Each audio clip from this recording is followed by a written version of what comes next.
if it was the chairman's decision, we would talk K-State every week, every day, but we can't necessarily. But today is an update for K-State 105. And, you know, last year we made this part of the budget. And so they have hired a director. And so we're going to hear from her on an update of what's going on this past year and things that are moving forward. But first, to start off with, we're pleased to be joined by Dr. Marshall Stewart, who is Senior Vice President of Executive Affairs, University Engagement and Partnership, Chief of Staff. So that's a lot of things. So, but no, we're glad you're here, and welcome to committee. And thank you, Mr. Chairman. It's good to be with you and to see familiar faces. As most of you know, I started here a little over a year ago, and it's good to come into this place now and see people that I do know and make those connections. And it's been a real joy to be a part of Kansas and also to be representing Kansas State University. We're really proud of what's going on at Kansas State, and certainly on behalf of Rich Linton, our president, we're delighted to be here today to talk about K-State 105. And as we do, I want to always start by saying thank you. Thank you for what you do to support us. We see this legislative body as a partner in all that we do. I know sometimes we may agree, disagree, or whatever, back and forth, but at the end of the day, it's really about serving Kansans. And I know you share that with us, that you want to do things to really help grow this state and make this state better, regardless of what part of the state you come from. And one of the great things in my role, looking at the external side of the university and all those external pieces, is I do get to see the whole state, not only Representative Carlin, where we live in Manhattan, but also the entire state from end to end, top to bottom. And it is a great state. You have a lot to be proud of. And again, we're delighted to be here. What I'm going to do today is kind of give you, from my perspective, a little bit of the high view of what we're doing in terms of the program, and then again, Jessica's going to come forward. We're really excited to have her as a part of the team. So we can get the slides started. The next slide, I think, really introduces us. Again, my work is really the external side of the university, everything from government affairs to working with extension, engagement, outreach, partnerships, lots of different things. And then, by the way, I do chief of staff duties as well. So let's just say that president keeps me busy with lots of things. But what we've tried to do is to really think about how we engage the state. How do we work closely with our partners and community to really grow Kansas's way? You know, and you're people like us that have been to other institutions, and we've been remarkably blessed to do that. What happens in one state and what worked in one state doesn't necessarily work here. And that's one of the great things you learn is if you've seen one university, you've seen one. And they all do similar things, but they're all unique and different. And so what we're doing here is beginning to build out something that I think will be really special, not only for Kansas State University, but also for the state of Kansas. And that's what we're about as a land-grant institution. So we go to our next slide here. What you'll see here is a slide that really depicts our strategic plan.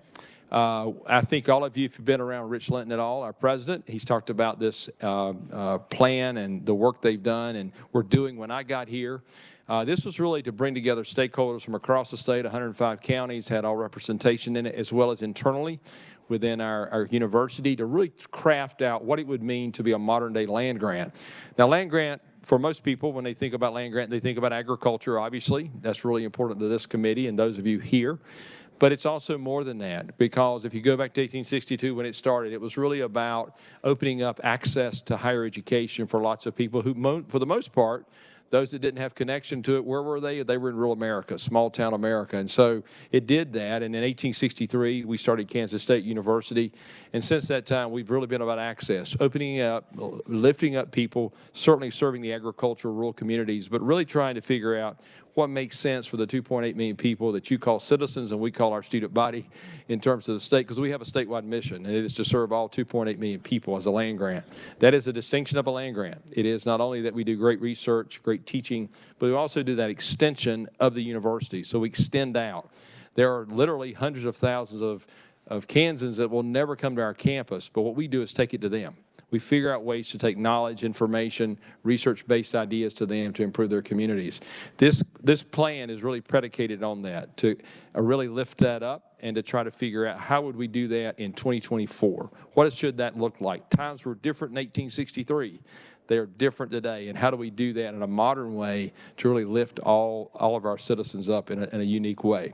So I'll move forward to the next slide, where we really begin to talk a little more in depth about K-State 105. K-State 105, when I got here, it was already being pushed heavily, and in terms of trying to get advocacy behind it and trying to think about what this meant. It's obviously an economic development plan, if you will, for the university, and Jessica's going to talk about that more in her more depth of her presentation today. But for us, it's really about looking at these three domains that you see here. The first one you see there is about economic opportunity. How can we take the university, our partners across KBOR, because we do partner with them in various ways, and how do we also bring in other partners, people in the nonprofit sector, people in healthcare, wherever they may be, how do we bring them together to bring greater economic opportunity? And by that I mean to have the opportunity to be entrepreneurs, to have the opportunity to get better jobs, to have the opportunity to keep talent in Kansas, which I know is a concern in Kansas. How do we keep talent here and not have it go other places? So this idea of economic opportunity is something that's really core to K-State 105. The second one you'll see there is about educational access.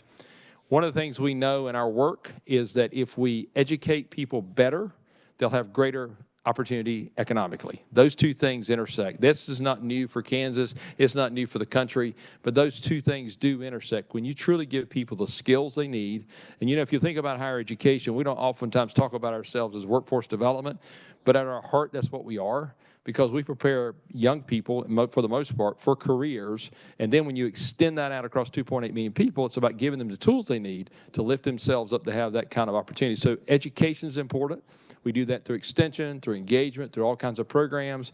And then that, again, goes over to this realm of economic opportunity, two ships rising at the same time. The third realm you see on this particular side is health. And when I say health, I'm not only talking about human health, I'm not talking about just physical health, I'm talking about wellness. I'm talking about healthy communities. You know, from where you come from in different parts of the state, we've seen many communities, small towns, rural areas begin to lose population. There's been a lot of loss of that. So how do we bring a wellness of health of community as well as physical health back into community? So what Jessica will be talking about is some of the strategic programs we're doing in some of these small towns to really begin to turn that in a different direction so that young people, for instance, that graduate from the institution may go back home and then start a business or start something to really make it what it can be in that community. These three things, if you think about a community, these are the three pillars that sit under every community. If you go to a community that's thriving economically, I will guarantee you they have access to education and they have quality health care accessible somewhere. If you find any of these three, you're going to find the other two. So these three things intersect in terms of community development and how we develop communities. And again, it's a part of this idea around K-State 105. Our next slide really begins to look at a whole different realm of this, and that is, what are we doing in terms of 105 counties? Now, 105 counties, that's a lot of area, a lot of geography. I came from a state, I'm originally from North Carolina, 100 counties, I thought that was a lot. I moved to a state before I got here, Missouri, 114. I thought, my goodness. I thought, well, maybe Kansas won't have quite as many. No, you've got 105. There's not a whole lot of difference. And when you have that much coverage and you're trying to serve that many people with this statewide mission we have of a land grant, it certainly is complicated. It's perplexing, and how do you do it? So when you look at this, what we're trying to do is answer the call to economic growth. We want to figure that out. You also see there that we're leveraging something that some of you are very familiar with, probably all of you, K-State Research and Extension. And I might add to that, and if you have questions on this later, I'll be glad to answer these. We are in the process of kicking off a new plan that will rethink how we do extension in the state. Extension is a wonderful thing. I grew up in extension. I've been in leadership in extension for a long time. And we're really thinking about how we grow that to give the broader university and other partners more access to that. How do we lift that up in a different way, again, to be a lever point to help leverage this K-State 105 idea. So we'll talk about that some more. And then building partnerships. How do we build this thing out? How do we work with our partners in healthcare? How do we work with our partners not only in economic development, but in entrepreneurship? How do we work with our partners across spectrum to ensure that we're lifting Kansans up? So, again, that sets the stage. It gives you that big view, that visionary view of where we're trying to head. What I'm going to do now is I'll ask Jessica to come forward. I might add that Jessica joined us. You know, we got this approved back at the end of the legislative session. We had her here in August, working by August, and she has been nonstop since then and has covered a lot of ground in this great state. And she's going to share with you a progress report, if you think about it that way, of where we are today and where we think we can be and where we plan to be as we go forward. So I'll give it to Jessica now to take you forward.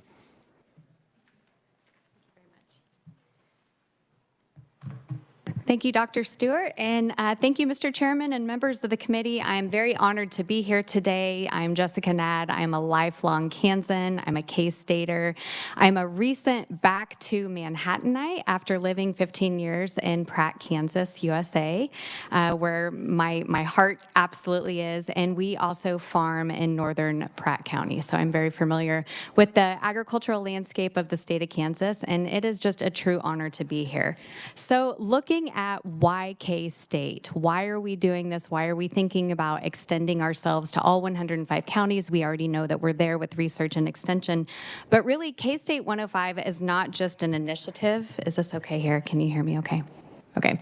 It's a commitment to co-invest and co-create an ecosystem of growth. And I have handed out to you our partnership report, and this represents what we have done in the first 6 months. So we took from July 1st all the way to December 31st, and it is a collection of stories and metrics and information that you can refer back to if you have any questions about K-State 105.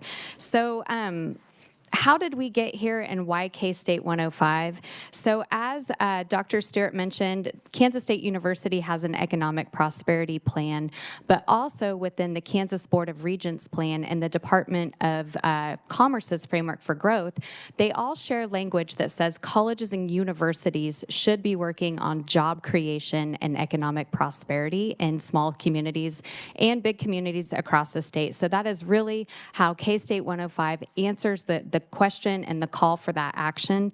And that's really why we're here. We're funded by the state of Kansas, $5 million for fiscal year 24 and $5 million for fiscal year 25. So moving on to the next slide here.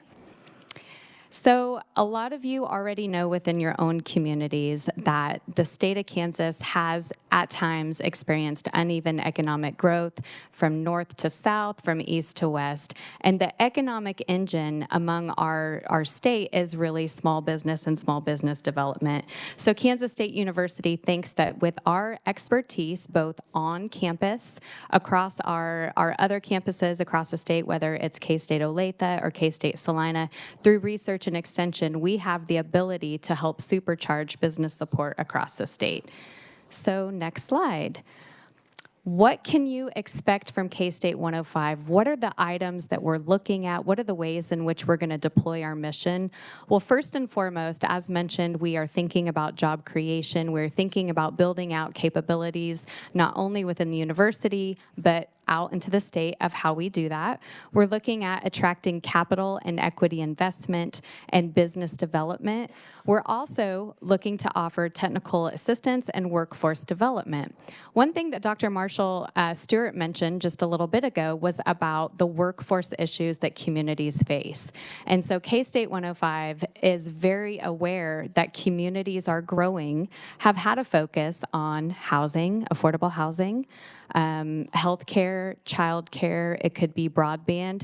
So within the scope of work that K-State 105 is looking to do, whether that's job creation, attracting capital and equity investment, we understand that some of these workforce issues also have to be addressed at the same time.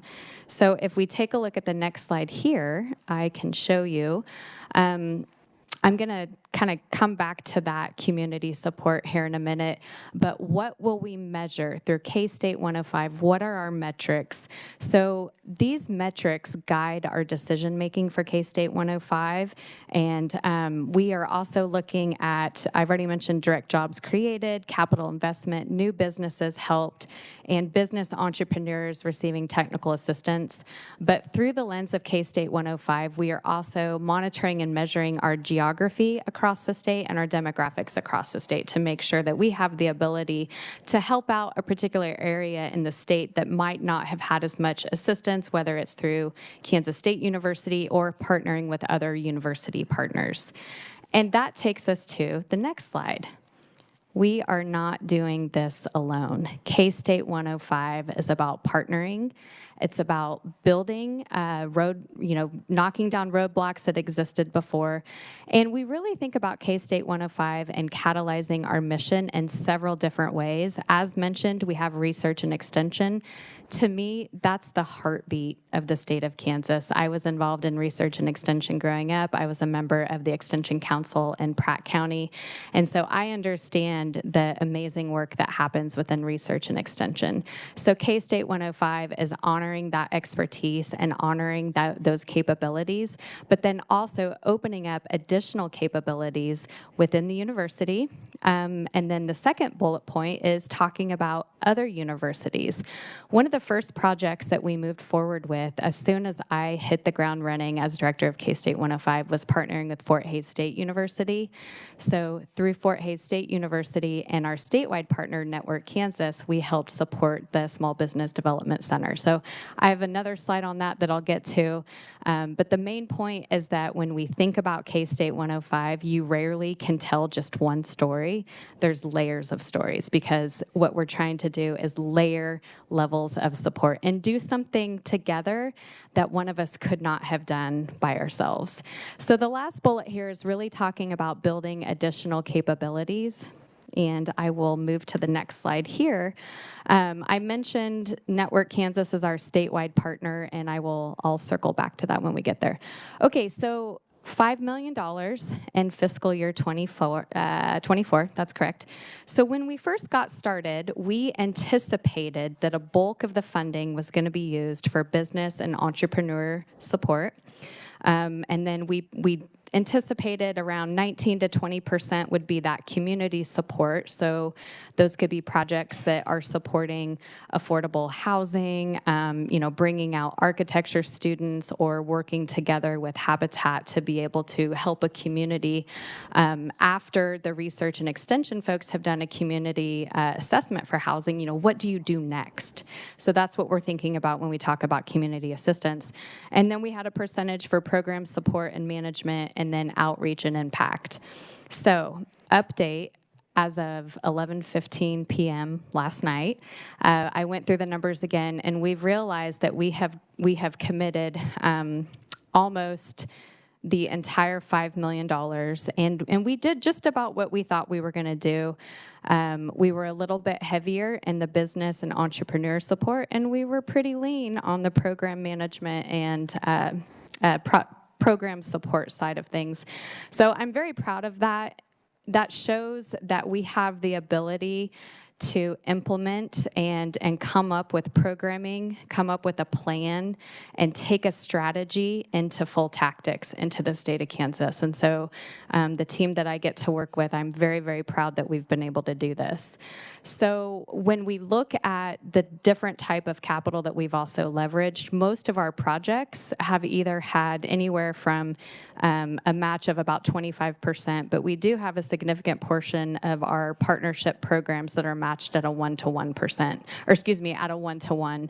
So I don't have the full numbers on that. I don't have the dollar amount with me today, but I think that's something to be thinking about for next year of how K-State 105 catalyzed on its mission and had the ability to grow something through the work of partnerships. So next slide. A year ago, when K-State 105 was set into motion, we had what I could think of as 3 foundational partners. We worked with Network Kansas, the Innovation Center, which is in the northwest part of the state of Kansas that is doing really phenomenal things. And then Go Topeka was our urban partner that were really foundational for setting the stage of why partner together, why work with the university, and why bring in other colleges and universities to the mix. And this map demonstrates what that reach looked like a year ago. Add in some of the Network Kansas e-communities, some of the entrepreneur support that is happening. So if we move to the next slide, I'd like to give you an update of what has happened since. So if we thought about having 3 foundational partners, research and extension, I'll add in the Technology Development Institute, which is a unit of K-State, and I'll go into a little bit more details later than that. So we start with 3. As of the first 6 months plus a 90-day sprint, we are now up to 36 partnerships. And this is really, really exciting. I know there's a lot of information on this slide, but since July 1st, even before I took the role, inquiries started coming into K-State 105, which turned into proposals, which turned into partnerships, which turned into programs, which we are working on deploying right now. 99% of the total budget is either allocated or committed as of today. And the work that I'm talking about within these partnerships currently represent 87 counties out of 105. It has been a sprint, and it has been fantastic to get to know so many different communities across the state of Kansas. I've been honored to go with President Linton for the presidential community visits, and to have the ability to not just say that we're going to go out and work with communities, but get in there and do it has been phenomenal for me personally as a Kansan. So this is pretty exciting. I'll draw your attention to one more part of this slide that's in red, and it's the project partners. And what I have listed there is 11 Kansas State University partnerships created or pending. And specifically what I mean about that is if you think about the university, we have College of Ag, College of Design, all the different colleges, but then we also have TDI, we have Innovation Center, we have other units. So through K-State 105, we have either established or are drafting partnerships to open up the university in ways that haven't happened before. So K-State 105 was really the key to having that happen. And I anticipate additional project partners and statewide partners soon. Yeah, so future announcements, I do anticipate there to be more statewide partners in housing, healthcare, and childcare, which we've already mentioned. And I think our year 2 will have a little bit more information about that. So moving on to the next slide, what I love to do is tell the story of our work. And I'm going to talk a little bit about Startup Hutch, which is in Reno County.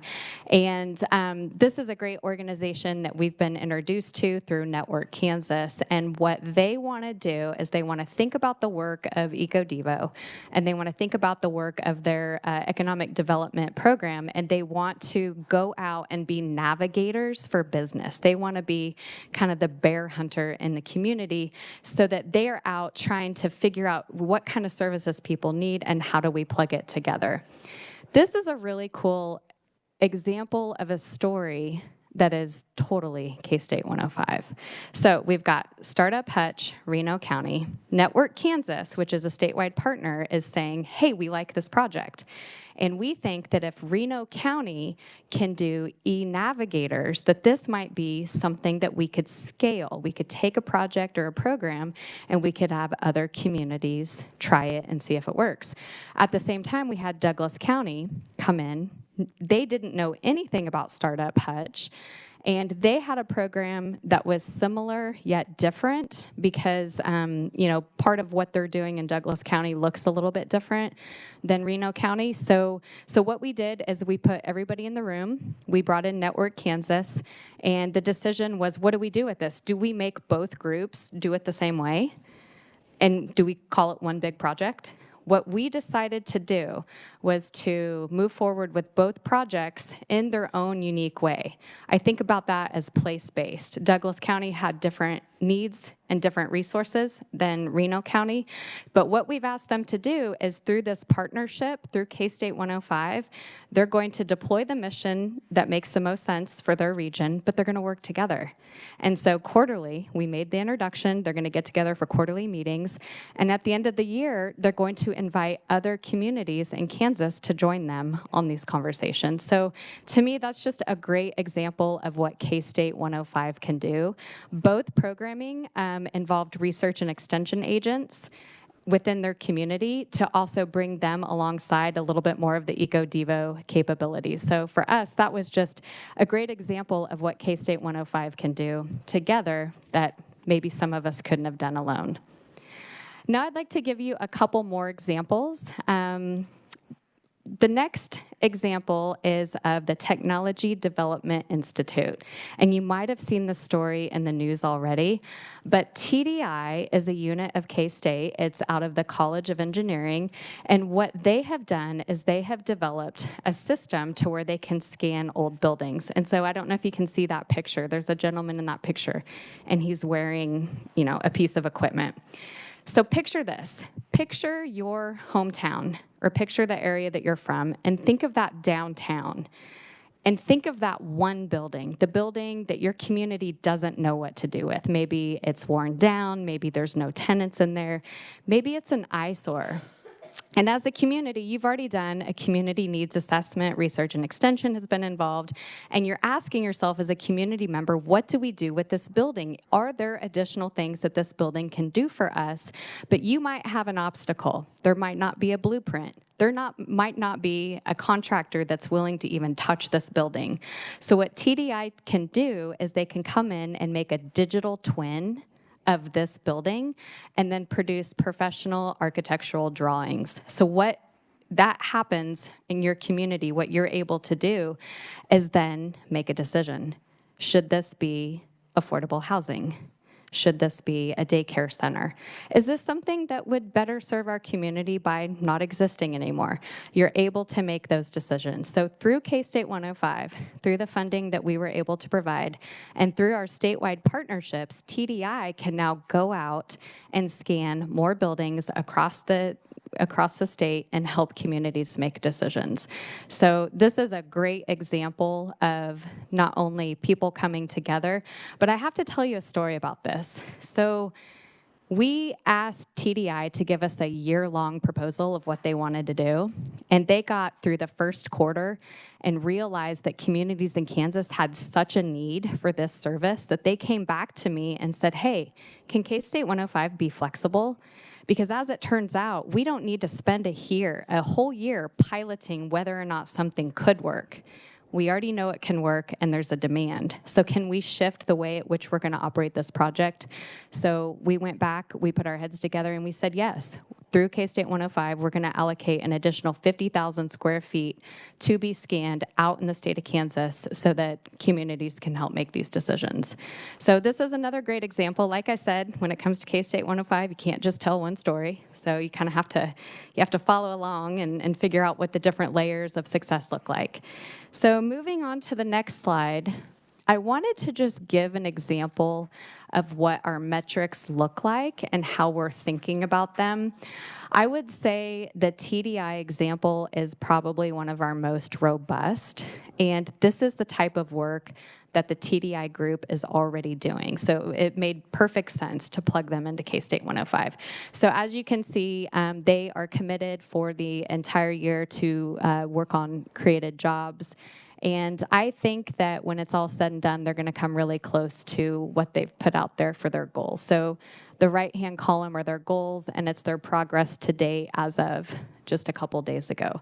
So this is what it looks like. This is the type of metrics that I focus on. One of the biggest challenges in developing a statewide small business network is that nobody reports the same. So as director, I've had to really leverage the support that I have on campus to figure out how do we track metrics, how do we do it at a time frame that most businesses aren't used to doing that, and then how do we put it together in a usable form so that we can monitor and measure our progress. So if it's okay, I want to tell 2 more stories if I'm okay on time, and then I would love to open it up for questions. I already mentioned Fort Hays State, and I think what I wanted to highlight was digging deeper into the higher educational partnerships. I already mentioned that we decided to work with Fort Hays State through Network Kansas, through the Innovation Center to help stand up the Kansas SBDC. But then in my other referenced example, Startup Hutch is working with Hutch Community College and several other projects across the state. We are asking, so as projects come to us, we're just asking the question, hey, have you reached out to your community college? Hey, have you reached out to one of the other universities or a tech school in your region? And most of the time, the answer is, there's usually an answer of yes, but But as K-State, we might not have asked that question, so it's really cool to see people getting together and leveraging just assets in their community that might not have been leveraged together in a particular way. So that part is pretty exciting. So through this partnership, we anticipate serving 432 new clients. 16 businesses will get a greater support because of this relationship. And we expect 60 number of capital transactions the partnership will conduct together. So to me, these are some measurements of success, and I'm really excited that we get to do this together. So last slide is our All Things Kansas, and this is a project that Dr. Stewart brought to me on day one, and it was this idea. You know, I mentioned earlier how across the state it's hard to measure and monitor metrics because everybody's kind of on a different system. So as a preliminary asset of K-State 105, we stood up a mapping feature called All Things Kansas, and we're still in the development phase of All Things Kansas. But as somebody that's looking at a particular region or a part of the state, you can go in and create maps according to workforce, according to housing, childcare, healthcare, whatever the topic may be. You can do that. And as of last night, we have pinned 17 maps that you don't have to do anything to. You can just pull them up, and they're everything from business births, deaths, and vacancies, Kansas asset map. You can look at population, migration, income, housing costs, and we've overlaid a lot of our agricultural data from NRCS too. So if you're a person that likes to get in and take a look at some of the metrics of your district, this will be a good place to go. We are also open for suggestions, so if there are items not on our platform, please reach out and we'll do our best to get them added.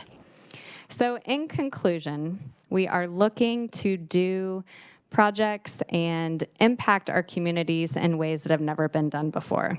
So this is the collective impact of K-State 105. We're intentionally layering targeted expertise held within the state, and we're creating a stronger heartbeat of knowledge and support. So together, through K-State 105, we're on a journey to foster the best possible life for every Kansans. So with that, thank you so much for your time. All right, Jessica, very good. Thank you so much for joining us. Dr. Stewart, also, if you'd be available for questions, if anybody has any, I don't know if that would be all right. So who's got the first question? Representative Blex.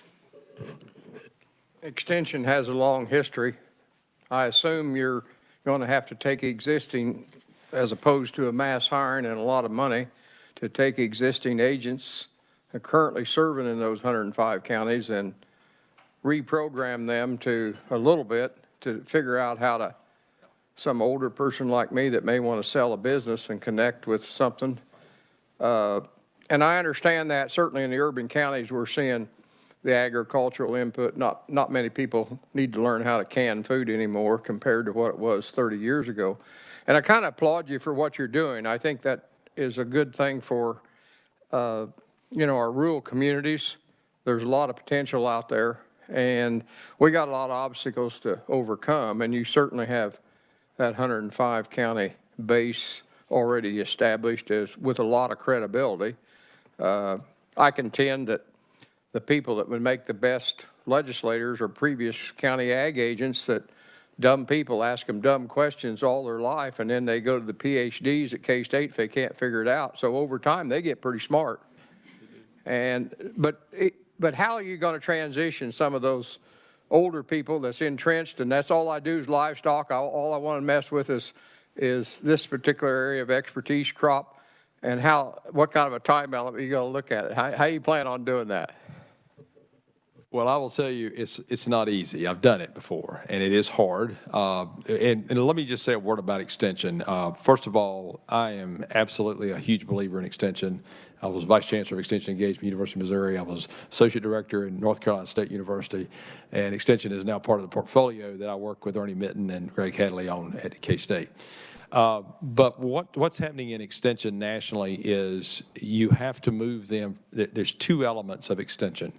Historically, it's been content delivery.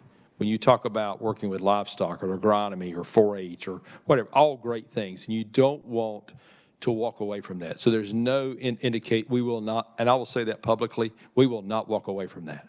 But what you want to do is open the aperture bigger, which allows people to not only be content deliverers, but also be connectors. In today's world, the world we live in moves so fast that there is absolutely no way. If you think about when Extension was started, 1914, the Extension county agent was probably one of the few college-educated people in the county outside of the school teachers. They were the knowledge hub, and they had to know a little bit about everything. They were the jack of all trades, and they just had to know everything. Over time, what's happened, knowledge moves now at an incredible speed, and people pick up their phone, as we all do, and we check things constantly. So what you have to do is move people from being content delivery only to being connectors. That's the transition that's got to occur. So what we're going to do is, in fact, I've been working on this morning, driving here, and then with some team there. We're going to do a process that kind of layers on top of what President Linton's been doing with the community visits. We're going to be going out listening to our clients that know us and the clients that don't know us. Because even though we do touch about 1 million people a year through Extension, that means there's 1.8 million we're not touching. We need to be touching them all. That's the mission of the university. So as we do that, we're going to be listening to both groups. We're going to see the gaps. We're going to see the things we're not doing well. We're going to see the things we're doing really well. And then you've got it's a culture shift in the organization. You got to move people to this content delivery and connector. And what happens is, let me give you an example. This is real time. I had an agronomist in a former state in a county that was absolutely opposed. We don't want change. I want to deal with my 15 producers, and that's that limit. That's all I'm going to do. So that was a tough conversation. I said, well, let me ask you this question. As you deal with those 15 producers, which are really important, do you ever see one of those, just one, that has a crisis in their family? Maybe somebody is suffering from mental health? And he said, absolutely. I see it constantly, especially in rural communities, because suicide rate among farmers is really high. I said, what happens to those people? He said, well, I really don't have nowhere to go because in our community, there's not a lot of resource for that. Plus, there's a stigma against, unfortunately, against mental health, and we know that. I said, so what if, as an agronomist, you could contact somebody at the university who is an expert in that, and maybe they're not at, in our case, K-State, maybe they're at KU, and they're an extraordinary thought leader in that space that could help provide a service to that individual family to avoid suicide. Would you do it? Absolutely, I'd do it. So you'd be okay being a connector if it means that? He said, absolutely. I said, so that's it. You don't have to know everything. You've got to be able to know where everything is. You got to be able to connect in all these universities. You got to be able to connect, and we can do that. You train them how to do that. So then I asked the last question to the agronomist. I said, when you help not only them with producing better crops and reducing, bring in maybe new crops that are drought tolerant or whatever, when you do that and you're able to help solve the issue around mental health, what's your value going to be in that community? He said, it's going to be off the chart. And I said, what's the story going to be in that rural community now of what you've done? He said, well, people will find out because everybody knows everything in our community. And so suddenly what's going to happen is you're going to have other people coming to you saying, you help them with this, can you help me? Can you connect me? I can tell you this works, and it fits K-State 105. I didn't have anything to do with creating K-State 105. That's other people were smarter than I was and were doing this. What I just shared with you is a real-time experience. I've had it. I've seen it over and over. I've seen it in dental care. I've seen it in mental health. I've seen it in STEM education. I've seen it in helping students that were first generation go to college. I've seen it in every aspect when you open up the whole university. And you teach your extension agents how to be a connector and to be a content deliverer. They're going to continue to deliver content. Now, let's take it to K-State 105. So Jessica here has got a great initiative. And she's got, let's just say there's a great child care program going on in Pittsburgh, Kansas, that area. I'll use that. I'm still learning my map here, but I'll use that. And let's say somebody way out in Colby could use that. Right now, it would be very difficult for them to learn that. But let's say we could lift that up as a best practice. We could tell our folks in Extension about it. They could reach across the state and get content there to connect those people to that resource, and then suddenly Colby gets that same knowledge in child care. Who would be against that? I don't know anybody that is. What you're doing, you're taking something that's very are much appreciated. It's a legendary in communities, especially rural America, and you're reinventing it in a way that it becomes a horsepower machine for not only the university, but more importantly for Kansans. We can do that, and that's all a part of this. Timeline, you asked me that question.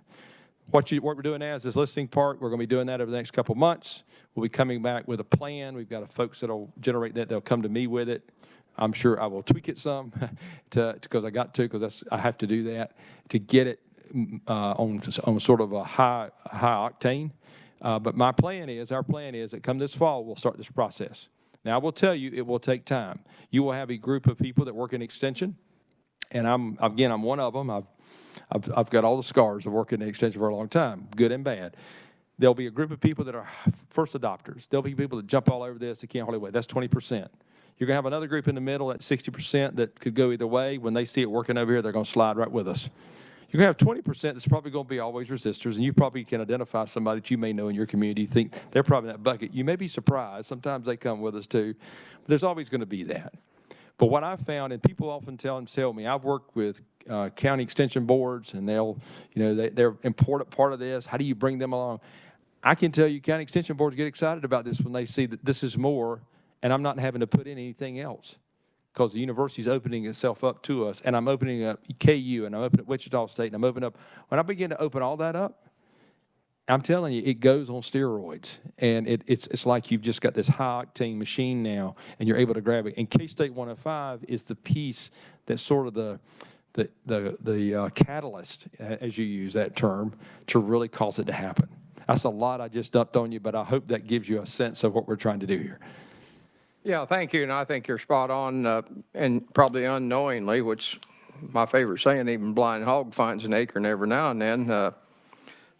Probably K-State done that, paved that way for you 6-7 years ago when they went to the multi-county districts, where you have an agronomist that's a specialist that may be over in the other county. So you're really starting that program, and it should be easy to work on that because no longer is it a separate county boundary and only that county boundary and working with one individual that know-it-all type thing. Actually, Representative, in this state with the district model that you have, it actually is going to be a little bit easier than where I've been before because there it was all by county. It was harder. Well, thank you. My pleasure. All right. Yes, and the slide presentation was on is in our committee since most of us, my vice chair didn't bring their computers. What about, hey, Carter, would it be a possibility to get the All Things K-State up, and then maybe you could walk us through that right quick? Would that be okay, Jessica? Yeah. If we get that up there, kind of maybe go through all those different layers. To see. And if you just go to ksu.edu/105. Is there any other questions while anybody's got anything right quick before we head there? And scroll down a little bit. I thought maybe Representative Featherston might have something as a good K-State, or you might. Yeah. Oh. Yeah. Oh, well, yeah. As we're pulling that up right quick, so as we move forward, and you found this isn't appropriations committee, but it's going to mean something. Moving forward, is $5 million the right dollar amount, or what? And I'm not sure who can answer. Well, yes. Thank you. As we plan for the next. Yes, sir. For next year. Yes, sir. It's a 2-year deal. Well, I'll always say we can always do more with more. Yeah. There's no question. But I do think it's a good number. You're not going to hear us coming in here asking for more next year in terms of a bigger number. We'll ask for $5 million recurring, but you won't hear us coming in asking for more than $5 million because what the good thing about it is, and let's say as times change and capacities change, yeah, there'll be times we'll probably come back and ask to plus it up some. But right now, I think it's just a really good, I think it hit a sweet spot, and I think you're in a good position. Representative Roth. I'd just like to say that I've seen All Things Kansas, and it's just an amazing tool that you can use, whether you're a real estate agent or you're just looking at the city. You can layer, you'll show us, but you can layer all kinds of demographics on there. I mean, it is just, and I think it's growing, and it's going to be a fabulous tool, so. Okay, Chris, go Yeah, ahead. yeah, we'll show a couple things about it. Let me just tell you again. I was privileged to tell Jessica about it. We had created a similar tool somewhere else I was, and I did that. And so I stole an idea. This is crafted completely around Kansas, though. And what it does, it uses over 30,000 data streams, 24/7. Data moves instantaneously. So you can look at a map today and go back in 30 days, and it looks a little different. You can look at opioid use. You can look at things that deal with educational attainment. If you've got issues related to workforce development, there's all kinds of mapping you can do in there. But one of the things that I will tell you that legislators love about this, and we'd be happy to help with this if you're ever interested, legislators in another place that I've been with this oftentimes told me, I never knew this much about my district, because you can look at this by your legislative district. You can look at it by Senate district, House district, congressional district, or for U.S. Senator, the whole state, or the governor. We've had people in another situation, another state, where public leaders were going to speak in a particular community, or going to be somewhere, and you were going to do something, and you need to know what's going on in that community. On this map, you can find healthcare indicators down by zip code. So you can literally go down to the zip code level, which is pretty phenomenal, as you may have seen Representative Ross. I mean, it takes you to a depth that is very rare. And the idea really came out of, when I was in another place, that there was not a one-stop shop for data. You had to go all over the place. So Representative Minix, I'll give you an example. I know water obviously is a big issue that you think about every day. And, you know, we can bring in water data. And so you can look at water productivity. You can look at communities where there is water, where there's not water, and what does that do to a community? There's a lot of times there's things that we don't think about that have influence on what is. You say, well, what's causing that? If you get enough of this data looking at it, you'll think, well, I saw that in this place, I saw it here, so there must be a trend. There must be something aligning there. And I think from a policy perspective, and this is a public tool. This is not behind a wall. This is yours. This is free in terms of you. We give this away because we want you to have the knowledge you need to make not only policy but programmatic decisions. And so that's what it's about. So if you want to bring it up, click on broadband access. Click on that one. One of the things I discovered, there you go. Just click on that one. It will probably take a while in this building. Yes, I think we have good broadband in the building. Yeah, you got. Yeah, but what happens is what you're able to do is over time you can literally look. We found in other places I'd been that people were like the people in Washington D.C. were saying, well, you're a well-connected state. Well, the fact was, if you travel to rural America, you find they weren't rural connected states. So now you can click on Kansas. You should be able to pop that. It's delaying here. But what happens is you're able to pinpoint within your county, within your community, where things are working and not. You can begin to see those patterns.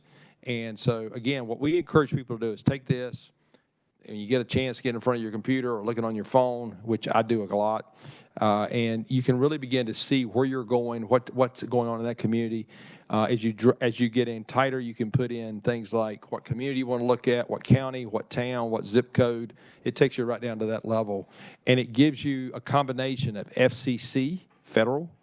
It also gives you the American Family Survey, which is done by the when we do the annual census. It also can bring in data from companies like Microsoft, who may be doing speed testing in an area. So you get a really better sense of what's going on in the community versus what may be reported, say, in the national news or whatever, and which is much better. It gives you the data to make data-driven decisions. And going back to the question on extension, when extension people get data, you're now making decisions based on data, not just on instinct or what you think. And as a university, that's how we're supposed to make decisions. So that's the kind of stuff you get to see. And all this is, you're kind of, this is like you're an aggregator. This is all free data, so as far as, you don't have a cost for any of that, you're just kind of an aggregator. The Okay? only cost is the people that pull this. Anything else you want to go in And that road? so all of the data layers are sourced. When you pull something up, there'll be a little icon and you can see. Yep, sorry. I saw the map, but I didn't see the data. Yeah, we're having, it's kind of running slow. He's able to see it on there. And it's also not optimized for mobile yet. We just stood up the dev version of it. So if you're wanting to really get good at it, use your laptop. Now, we are, as step one, we are helping to train students and interns because, for obvious reasons. And then we're going to be utilizing our students and interns to do more demo sessions. So we are going to plan a legislative demo session. We'll have a demo session for media. And then next fall, we're going to release the full version of it sometime in the fall. So it'll be completely integrated and you'll be able to use it. And we've also updated the legislative district. So you should be able to do it according to district. Very good. Other things, other questions, comments for 105, Representative Minix? Thank you for your presentation. That was great. In the House Water Committee here a month or so ago, we talked about a system that a rival university that's not the correct color to our east, the DASC, D-A-S-C system, has a lot of different layers of things. I go on there occasionally looking at water issues. There's driller's logs from the original time some of those wells were drilled, and tells me static water level and at a given time, maybe 50, 70 years ago. It's very interesting. And as you're setting up this database, I agree with you. It's exponential, the information that you can put out there to people. I'm reminded of some movie, something about 6 degrees of separation. What you're doing with all this data is, here in Kansas, bringing us down to maybe 3 degrees. Representative White is great at talking with somebody for about 2 minutes, and he knows who they're related to, and he has relatives that they're related to. It's amazing to watch how that works when people can actually get together at the same level and talk about things. So I applaud your efforts, and I think you're on the right direction of going with things. Thank you. Thank you very much. We reached out to our university partners, actually, and brought them in really early into the conversation. So if we don't have that data layer, we can look into it. So thank you. Okay. Other things? Questions, comments? So I guess, you did there's a lot going on, and I think, trying to find, I guess, your stride is also one thing. There probably were some growing pains just in, everybody that maybe thought, well, okay, where's this going to head, or how can I get a piece of that? And so I think it'll be interesting how kind of this latter half of the year, whatever kind of works out, and what some of these other things are you moving about the right pace? It kind of where you were expecting as far as to utilize the dollars and some other things, some of the things you showed us that it's kind of on pace, or are you ahead of schedule? Yeah, so I come from the ag sector. I come from the ag startup sector, and I run pretty hard and pretty fast. So that might be a better question for my university colleagues. I've been sprinting since before I got here. What's really great about that is we're able to think about the strategy that's been developed and then deploy some tactics. And so now I'm kind of back in a re-strategy session to say, okay, this is what we've done. How do we iterate for the future?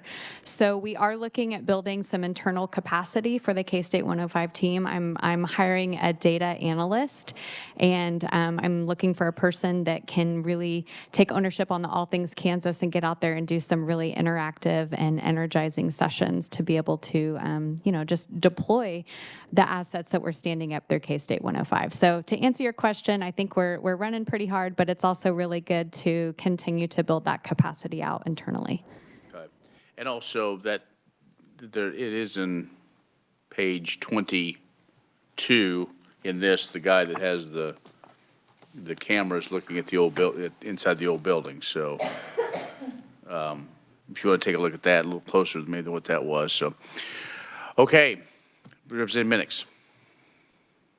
As I sit here thinking about it, you guys make it sound simple. And to me, the value in that database, All Things Kansas, is the critical thing is the quality of the information that goes in. I can only imagine everything that goes on behind the scenes to put that together so that we can just dial it up on our computer and look at it. And I thank you.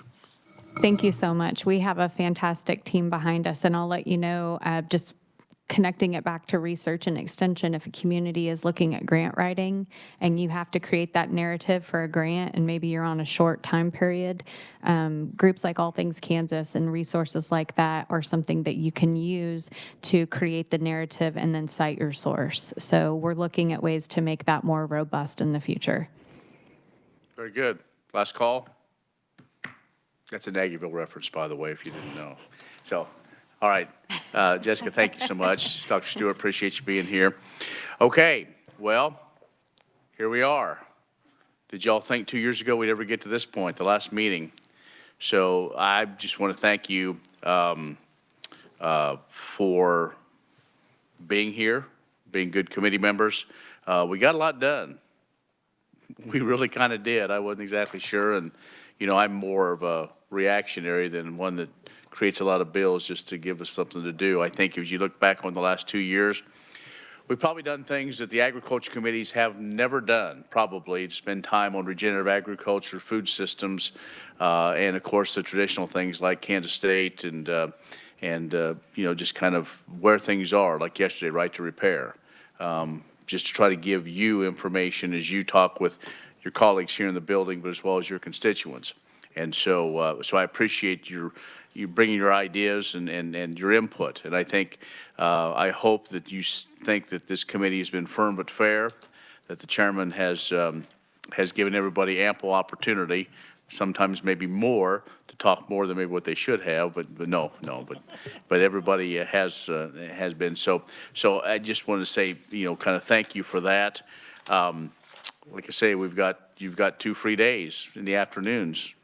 It's going to be cold though, sorry, but that's the way it is. So I just want to thank our staff, obviously Dana, who has been here for several years and she's learning all about agriculture. So Dana Rooney, thank you so much.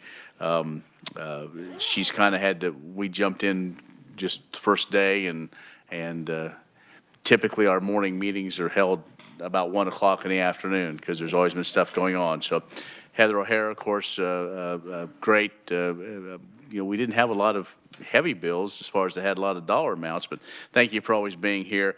Walter Schmidt, I hope you learned a lot. Hope you come back as well. I guess Carrie was only here a couple times. You got everything pretty much covered, so. But we couldn't do much without Kyle Hamilton, so thank you so much as well. So, and of course, none of this would happen without Carter Montgomery here, who is he spends most of his day right there.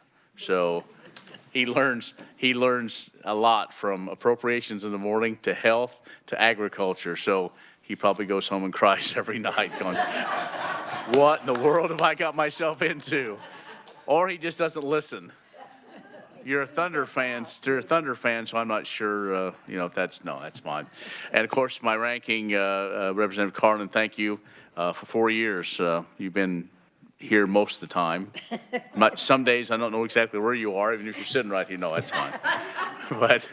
And of course, my vice chair, Representative Mosier, thank you for keeping us kind of in line. And if anything good came out of this committee, it's because of these two.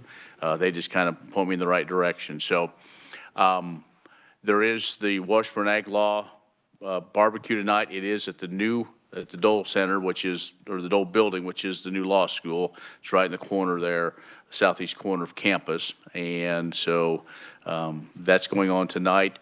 Not our bill, but what we've been working on foreign ownership that we started to tackle last year. It's gone through a couple of iterations, but what I think hopefully what we wanted in agriculture, that those companies that have been here for several decades, we have language that should keep them here and not have them divest. I think that's one of the things, and that's probably what I consider a big issue that we'll pull across. So we'll ask for your support if possible next week. The plan is to run that on Tuesday. So again, anything else for the good of the cause? But let's give our support staff here a round of applause. They've been great. So we should do more, but you know, they passed laws, so we can't do that anymore. So, all right. So with that, again, Ag Week, celebrate agriculture, and which means you can't get the ice cream because that is the dairy product. So